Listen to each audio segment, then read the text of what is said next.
चलिए तो फिर शुरुआत करते हैं मिसलेनियस एक्सरसाइज के लेक्चर नंबर 4 की। क्वेश्चन नंबर 8 से स्टार्ट करेंगे, बड़े ध्यान से समझना शुरू करिएगा। तो क्वेश्चन नंबर 8 में लिखा है कि show that for any sets A and B A is equal to A intersection B union A minus B and A union B minus A is equal to A union B. तो इन दो चीज़ों को हमें prove करना है, ठीक है। तो सबसे पहले मैं फर्स्ट पार्ट ले लेता हूँ उसका। A is equal to A intersection B union A minus B, ठीक है। और इसका अगर हम LHS लेते हैं तो LHS में तो हमें हमारे पास करने के लिए कुछ नहीं है, तो हम इसका क्या करेंगे, RHS लेंगे। RHS में है A intersection B union A minus B. अब बड़े ध्यान से देखिएगा, इसको प्रूव करने के लिए सेट की जो प्रॉपर्टी हैं अब तक जितनी भी पढ़ी हैं उन सब का इस्तेमाल किया जाएगा।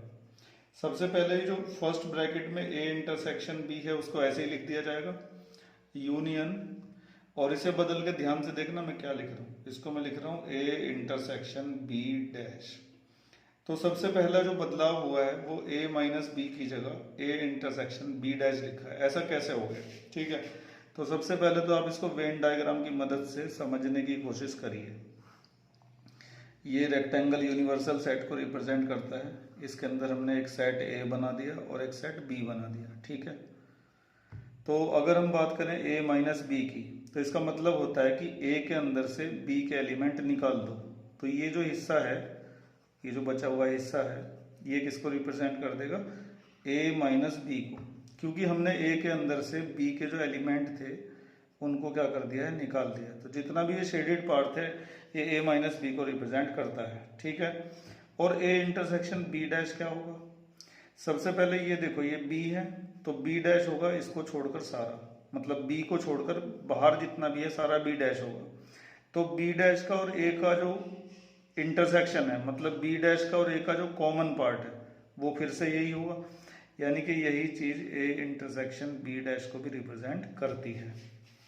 तो मैंने वेन डायग्राम से आपको ये समझाया। अब मैं आपको एक एग्जांपल देकर समझाता हूँ साइड में, ठीक है। तो इस एग्जांपल में हमने तीन चीजें ली हैं। एक तो यूनिवर्सल सेट लिया है जिसके एलिमेंट ए बी सी हैं, एक सेट ए ले रखा है जिसके एलिमेंट ए और बी हैं, और एक सेट बी ले रखा है, ठीक है। सबसे पहले हम ए माइनस बी निकालते हैं। ए माइनस बी का मतलब है ए में से बी के एलिमेंट को रिमूव कर दो। तो ए के अंदर बी का एलिमेंट क्या है, स्मॉल बी है, इसको हटा देने के बाद हमारे पास क्या आ जाएगा, ए आ जाएगा। तो ए माइनस बी की वैल्यू तो ये आ गई। अब निकालते हैं ए इंटरसेक्शन बी डैश की वैल्यू। तो उसके लिए पहले तो बी डैश निकाल लो जरा। अगर ये बी है तो बी डैश क्या होगा, बी के जितने भी एलिमेंट है उनको यू में से हटा देंगे तो बी डैश कितना आ जाएगा, ए आ जाएगा, ठीक है। अब हम ए इंटरसेक्शन बी डैश निकालना चाहते हैं, ए इंटरसेक्शन बी डैश। तो ए ये है और बी डैश ये है, इनके अंदर देखो कॉमन क्या है, ए है, ठीक है। और देखो ए इंटरसेक्शन बी डैश भी ए आया और ए माइनस बी भी क्या आया, ए आया। तो हम कह सकते हैं कि ए माइनस बी जो है वो ए इंटरसेक्शन बी डैश के क्या होता है, इक्वल होता है। तो मैंने आपको दोनों तरीके से समझा दिया है कि ए माइनस बी की जगह हम ए इंटरसेक्शन बी डैश लिख सकते हैं।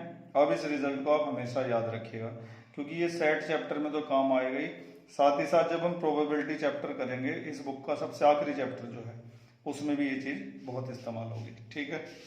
तो जो चीज़ हमने यहाँ पे की है उसको साइड में लिख देते हैं। तो इस तरह से उसको यहाँ पे मैंने लिख दिया है। अब अगला स्टेप बड़े ध्यान से देखिएगा। अब हम इसको पूरे को ऐसे लिख देंगे, A intersection B union B dash. एक तरह से जैसे कॉमन निकालते हैं ना, मान लो हम यहाँ से ए कॉमन निकाल लें, इंटरसेक्शन फिर बी यूनियन बी डैश, ठीक है। असल में हमने यहाँ पे एसोसिएटिव लॉ का इस्तेमाल किया है। एक बार मैं आपको समझा देता हूँ एसोसिएटिव लॉ। ऐसा होता है कि इस तरह से जब भी हम कॉमन निकालेंगे, ठीक है, इंटरसेक्शन का साइन दोनों जगह लगा, वो यहाँ पे लगा दिया, बी यूनियन बी डैश हो गया। तो इस तरह से जब भी कॉमन निकालते हैं तो उस लॉ को कहते हैं एसोसिएटिव लॉ। मैं यहाँ पे लिख देता हूँ। और जब आपको लॉज पढ़ा रहा था तब भी मैंने ये चीज़ लिखवाई थी, एसोसिएटिव लॉ, ठीक है। आप अपने बुक में भी देख सकते हैं पीछे। अब इसके बाद A intersection B union B dash, B में और उसके कॉम्प्लीमेंट के सारे एलिमेंट जब लेंगे तो क्या बन जाएगा, यू बन जाएगा, ठीक है। और यहाँ पे मुझे ब्रैकेट नहीं लगाना चाहिए था, ठीक है, तो अगर किसी सेट को और उसके कॉम्प्लीमेंट का यूनियन निकाला जाए तो इसका मतलब ये हुआ कि उस सेट के सारे एलिमेंट लेंगे और उसके कॉम्प्लीमेंट के भी सारे एलिमेंट लेंगे। मान लो बी ए है तो बी के सारे एलिमेंट लेने हैं और बी का कॉम्प्लीमेंट बाहर होगा सारा का सारा, उसके भी सारे एलिमेंट लेने हैं। तो एक तरह से हम पूरा क्या ले रहे हैं, यूनिवर्सल सेट ले रहे हैं। ठीक है, तो बी यूनियन बी डैश को क्या लिख सकते हैं, यू लिख सकते हैं। अगर यहाँ पे आता ए यूनियन ए डैश तो उसे भी यू लिखते। अगर यहाँ आता जी यूनियन जी डैश तो उसे क्या लिखते, यू लिखते। ठीक है, अब ए में और यूनिवर्सल सेट में कॉमन क्या होगा, ए होगा। इसको भी आप वेन डायग्राम से समझ लें, वैसे इजी है समझना। ये सेट ए है, ठीक है, और ये बाहर ये पूरा जो है रेक्टेंगल ये यू को रिप्रेजेंट करता है। तो यूनिवर्सल सेट में और ए में कॉमन क्या होगा, यही तो होगा, और ये क्या है, ए है। ठीक है, तो इस तरह से हमने प्रूव कर दिया कि ये पूरा किसके इक्वल है, ए के इक्वल टू LHS। पूरे को एक बार फिर से देखते हैं, इसके बाद ये वाला पार्ट करेंगे और इसमें भी इसी तरह की प्रॉपर्टीज इस्तेमाल होंगी। दोबारा से समझिए, तो हमने क्या किया, उसका RHS ले लिया। सबसे पहले हमने a माइनस बी को लिखा a इंटरसेक्शन b डैश, मैंने आपको इधर समझाया था दोनों तरीके से। इसके बाद हमने क्या करा, a कॉमन निकाल लिया, intersection b union b dash, इसे कहते हैं एसोसिएटिव लॉ। कॉमन ऐसे निकालोगे तो एसोसिएटिव लॉ, और अगर इसको अंदर मल्टीप्लाई कर दिया तो डिस्ट्रीब्यूटिव लॉ। जब तुम इसको अंदर मल्टीप्लाई करोगे तो यही चीज वापस आ जाएंगी, तो उसको बोलेंगे डिस्ट्रीब्यूटिव लॉ। ठीक है, उसके बाद ए में और यूनिवर्सल सेट में common, sorry B union B dash को क्या लिख दिया, यू लिख दिया। ए यूनियन ए डैश को क्या लिखेंगे, यू लिखेंगे। डी यूनियन डी डैश को क्या लिखेंगे, यू लिखेंगे। कहने का मतलब ये किसी भी सेट का उसके कॉम्प्लीमेंट के साथ यूनियन अगर निकाला जाएगा तो हमें मिलेगा यूनिवर्सल सेट। अब किसी सेट का यूनिवर्सल सेट के साथ इंटरसेक्शन निकालते हैं तो वही सेट मिल जाता है। तो इस तरीके से हमने बहुत ही आसानी से इसको प्रूव कर दिया। अब हम चलते हैं अगले पेज पर और इसको प्रूव करने की कोशिश करते हैं। तो दूसरा जो पार्ट है उसे अगले पेज पर मैंने लिख दिया है। सबसे पहले हम इसका LHS लेंगे। LHS में है A यूनियन B माइनस ए, ठीक है। फिर A यूनियन B माइनस ए को क्या लिख देंगे, B इंटरसेक्शन A डैश।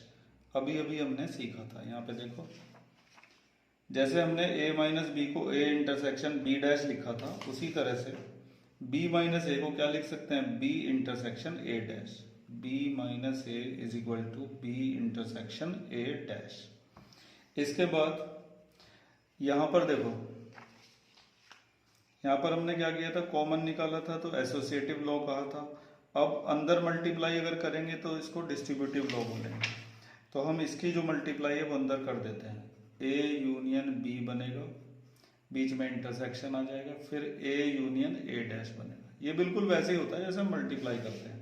तो यहाँ पे हमने जो लॉ लगाया उसको बोलते हैं डिस्ट्रीब्यूटिव लॉ, इधर लिख दिया है मैंने साइड में। अब इसके बाद A यूनियन B तो ऐसे ही रहेगा, intersection A union A dash आ गया ना। फिर से देखो, जैसे यहाँ पे B यूनियन B डैश आया था उसको U लिखा था, इसी तरह से A यूनियन, तो A यूनियन A डैश जो है उसकी जगह पे हम क्या लिख देंगे, U लिख देंगे। ठीक है, इसके बाद हम क्या करते हैं कि मान ये पूरा का पूरा कोई ना कोई सेट जरूर बनेगा, और किसी भी सेट का इंटरसेक्शन U के साथ निकालते हैं तो वही सेट वापस मिल जाता है। इसे आप फिर से एक बार देखिए, ये चीज हमने यहाँ पे भी की थी। किसी भी सेट का यूनिवर्सल सेट के साथ जब इंटरसेक्शन निकालते हैं तो वही सेट आ जाता है। तो इसे आप पूरे को एक सेट मान लीजिए। किसी सेट का इंटरसेक्शन यूनिवर्सल सेट के साथ निकालते हैं तो वही सेट हमें मिल जाता है। ठीक है, और इस सवाल में हमें यही प्रूव करना था, इक्वल टू RHS। एक बार फिर से समझते हैं। A union B minus A, LHS हमने लिख दिया। B माइनस ए की जगह लिखा B इंटरसेक्शन A डैश। उसके बाद इसको अंदर मल्टीप्लाई कर दिया, इसको कहते हैं डिस्ट्रीब्यूटिव लॉ। डिस्ट्रीब्यूटिव लगाने के बाद हमने देखा A यूनियन A डैश, किसी भी सेट का उसके कॉम्प्लीमेंट के साथ जब यूनियन निकलता है तो बनता है यूनिवर्सल सेट, और यूनिवर्सल सेट के साथ किसी भी सेट का इंटरसेक्शन निकालेंगे तो वही सेट आ जाएगा। तो इस सवाल में इस्तेमाल होने वाली ज्यादातर चीजें पिछले सवाल वाली ही थी, और जिनको हमने यहाँ पे अच्छी तरह से समझा था। ठीक है, उम्मीद है कि आप इस पूरे सवाल को समझ गए होंगे अच्छी तरह से। आगे बढ़ते हैं, इसके बाद अगला क्वेश्चन देखते हैं। उम्मीद है कि सब समझ में आ गया होगा। और अगर कुछ कमी रह गई है तो कमेंट्स में ज़रूर लिखा करें ताकि अगली वीडियो में उसका सुधार किया जा सके। और कोई प्रॉब्लम भी आती है तो भी आप मुझे कमेंट्स में लिख सकते हैं या फिर मुझे व्हाट्सएप मैसेज भेज सकते हैं मेरे नंबर पर। डिस्क्रिप्शन में मैंने नंबर दे रखा है, ठीक है। और अगर आपने चैनल सब्सक्राइब नहीं किया हुआ है तो सब्सक्राइब ज़रूर कर लीजिए ताकि समय समय पर आपको मैथ और साइंस की इसी तरह की इन्फॉर्मेटिव वीडियो मिलती रहे। Thank you.